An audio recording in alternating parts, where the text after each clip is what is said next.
The party that will win at the next election is the one that can convince people, or best convince people, that it's okay to turn on the 6 o'clock news and not be worried. And people will say this. We've had Brexit. We then had the Brexit wars. We then had the pandemic. We had Partygate. We had the mini budget. We've got the cost of living crisis. People really are exhausted. So that is the frame that I'd like you to bear in mind. The second frame, and this isn't a partisan point, it comes from Tory, Labour, Liberal Democrat, SNP voters, is this sense that Britain has stopped working.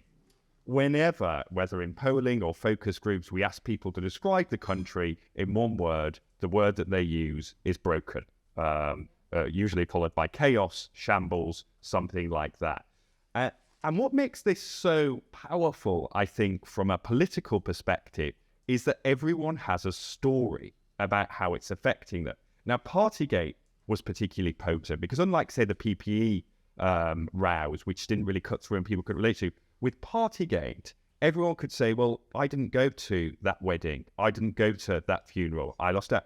And actually, with the sense of Britain being broken, everyone's experiencing it. Everyone, whether it's a wealthy group in Surrey, whether it's the group we did more working class voters in Blyth, says, I can't get a GP appointment. And there's this weird 8 a.m. scramble to try and ring up and, maybe I'll get a call back at some point in the future. With the cost of living, we talk a lot about the group who are choosing between heating or eating, and it's true they're the group that's struggling with, but the group just above that are struggling, and they're saying things like, well, yeah, I don't take my kids on days out anymore because it's too expensive. I feel like I'm working to live and living to work. And against that backdrop, it's quite easy to see why the Conservatives are struggling. You add into that this perception that not only are things not going that well and a little bit chaotic, but that the Conservative Party is to some degree the cause of that chaos, and you really get this perfect storm for them. And, these are some of the phrases we've heard in recent groups. I've always voted Conservative, but the horse has bolted this time. After Party Man and the woman who was there for 6 weeks, why do you expect us to vote for them again? It's just gone on for too long. They need some time in opposition. So that gives you, that's the sort of thing that people are saying about the parties. I have to say it's slightly more generous when it comes to people talking in focus groups about Rishi. So one of the first things that people will say is, we think he's quite competent. Oh yeah, he knows what he's doing.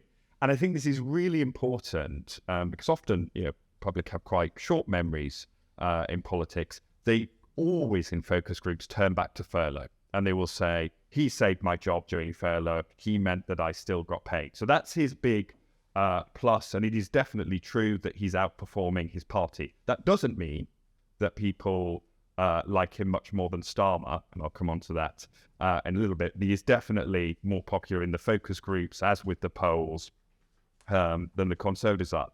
The challenges he faces are one, and I couldn't quite understand when Labour originally, rather than going on his wealth or other things, tried to paint him as weak. But what's interesting is that an emerging theme from the focus groups is he strong enough? And that's particularly exacerbated by the constant returns to the stage of Boris Johnson. So you get people saying things in focus groups like, why can't he just get rid of Johnson? Why can't he stand up to Johnson? And it's translating into a general thing. In a focus group in Surrey, one woman said, yeah, but that's the problem with little Rishi. You just can't stand up for us on the world stage. And so that really, don't worry, I'll tell you some of the rude things people said about Starmer too, in the interest of balance. But that sense of him not having control over events risks eroding that competence advantage that he clearly has with the public. And then you get to the really interesting split amongst the Conservative base about Rishi. So we have, Roy Common has a segmentation. Please do go and look at it that we've done of the British public. But two groups are really interesting because I think they're going to be the most important groups in the next election. You saw them feeding through in a lot of that polling. One group, they're called Loyal Nationals. Well, we call them Loyal Nationals. They're basically what you'd think of as a red wall voter. They are quite socially conservative, swung behind Boris at the last election, but economically, definitely not traditionally conservative. Big believers in tackling inequality and supporting the NHS, and delivered those victories in 2019 in the Red Wall. with that group, there is no doubt that Sunak is continuing to struggle, and they are the group who finds his wealth most difficult to deal with. And it's not from an anti-aspiration perspective, but it's a bit like, you'll get comments like, you just don't wear shoes like that to a building site. It's this idea of kind of having more money than sense. The swimming pool cut through prior to the leadership contest of the tax affairs stuff had cut through, because, this is a group who, are struggling with the cost of living crisis, and they think he can't relate to our lives. And in both our polling and our focus group, we found him really struggling with that group who did quite like Boris Johnson pre-Partygate. Flip to the other side of the Tories electoral coalition, we call this group established liberals. They're more found in what's become known as the blue wall. They are more economically right-wing, but more socially liberal. I guess you might call them Cameronite conservatives. Really didn't like Boris Johnson, tended to vote Remain. He just, really, really moved away from the party during the mini-budget episode. Actually quite like Rishi Sunak. Think we've got one of ours back in charge of the Conservative Party again, which is quite interesting, given Rishi's actually quite socially conservative on lots of things. And I think, there is one world in which that social conservatism brings back some of those loyal nationals in the red wall and keeps the established liberal, more blue wall voters and leads a recovery. There's another world where he sort of falls between two stools of that vote in the red wall still most concerned about cost of living in the NHS and don't really believe you're actually going to do anything on small boats. And that scepticism about boats is really powerful. People care about it, they just don't think the government's going to fix it. And these more liberal voters work out, no, actually, he's not David Cameron reincarnated, and shift away as well. I don't know which way, or it could stay on the current track where the different parts of the coalition think different things. So that's the Tories. It's not great prognosis. But what are people saying about Starmer? Well, the good news for Starmer, the two bits of good news are people comparing very favourably with Corbyn, and that still comes up. And I think the mistake that commentators sometimes make is to think that the public, like them, are judging Starmer against Tony Blair. They're not. They're judging him against Jeremy Corbyn when they think about Labour leaders. And he doesn't have that polarisation amongst different groups in the electorate, we find. The problem is that the sort of the challenge he faces is that if there was a word to describe him, it would be a bit meh from the public. They sort of think, he's all right, he's competent, but does he really have the answers to what, to the big issues? People think the country is so broken, yet they haven't heard from the opposition what the opposition is going to do to fix things. And that's why I think Naomi was so right when she talked about Labour leading by default. And I think there's some stuff on Starmer that I think is clearly unfair. Even being Sir Keir, the number of times we hear in focus groups things like, well, he was born into the aristocracy. Why doesn't he do what Tony Benn did and give his title up? There is that real sense that actually it comes from sort of landing up. I think, and this is very superficial, but it's important to know what politicians' strengths and weaknesses are. His voice, great with a lot of people, actually. They find it quite difficult when they're listening to him speaking. And interestingly, one of the things which Boris Johnson was very good at was defining his opponents. So it's interesting the extent in which focus groups we will hear, you don't normally get Westminster phrases played back at you in focus groups. We will hear things like, he just opposes, or isn't he Captain Hindsight? That kind of thing is clear. So I think it was difficult for Starmer. He came to prominence during the pandemic when it was hard to do opposition, but that has clearly stuck with him. And from a small, and I find this, from our wider, more in common mission, most disturbing point is it's clear that the Savile stuff has stuck with some of the electorate. I was surprised, again, the number of times people spontaneously would say to us about, didn't he let Jimmy Savile off, or were they both knights, part of the aristocracy? It's not a sense, it's certainly not a sense he's an apologist for Savile's crime, but the sense of, they're all part of that elite and they do the same thing. So that actually was quite, I thought it was a dangerous slur, but, dangerous slurs cut through. And so I think Starmer's challenge is, let's assume everything goes right for the Conservatives, that the economy significantly improves, that the pledges are met, the NHS gets better. you're in a situation where people at the moment are going to Labour by default, not because they love the Labour Party.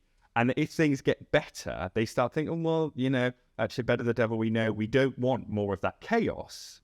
And they start to flick back towards the Conservatives. We know that lots of elections are decided by, you know, does one party offer a really positive change, vision of the future?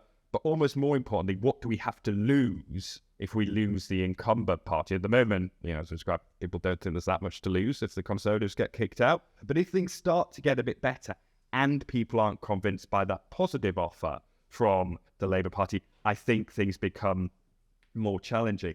Just a couple more points, and then I'll stop, which I think is useful.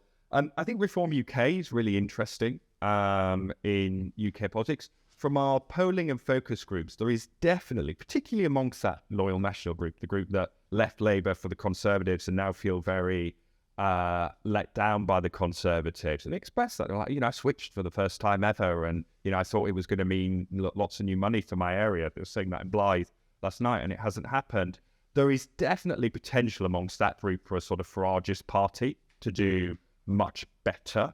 The challenge, you know, for Reform's political opponents, a good challenge is that Reform UK is not the vehicle to do it at the moment, because actually these voters are not climate change skeptics. They're not lockdown skeptics. In fact, they were some of the strongest advocates of things like lockdown and climate change. The same reason why this group are so motivated by small boats is the same reason why they want to tackle climate change and believed in lockdown, because they have quite high threat perception. Whereas Reform UK at the moment seems to be operating basically as a sort of pseudo-libertarian party, which actually, for your average red wall voter, isn't what they're looking for at all. So that's why I think that is the doll for which isn't barking yet. And then finally, because Naomi mentioned Scotland, I think it's worth saying Scotland is obviously become interesting, and we do work in Scotland too.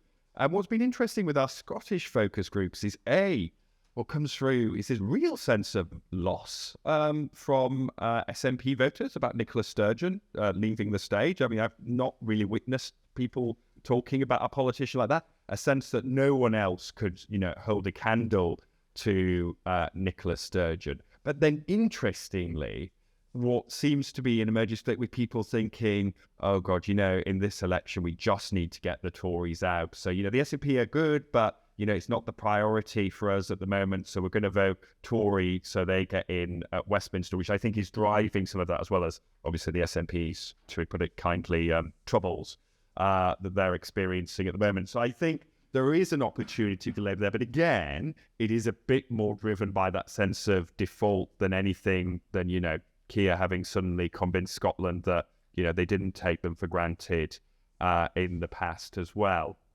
So, and the final thing I should say on that is it's interesting the number of, when we do focus groups of SNP voters, when they sort of say, well, yeah, we want independence, but we really want the Scottish government to start focusing on other things as well. This, it really comes through quite powerfully, this sense of, have they taken the eye off the ball on domestic issues? And that sense of broken Britain is genuinely broken Britain. It's not broken England, broken Scotland too. So that's sort of overview. I hope that's useful, but obviously happy to answer any questions on it when we get to that bit.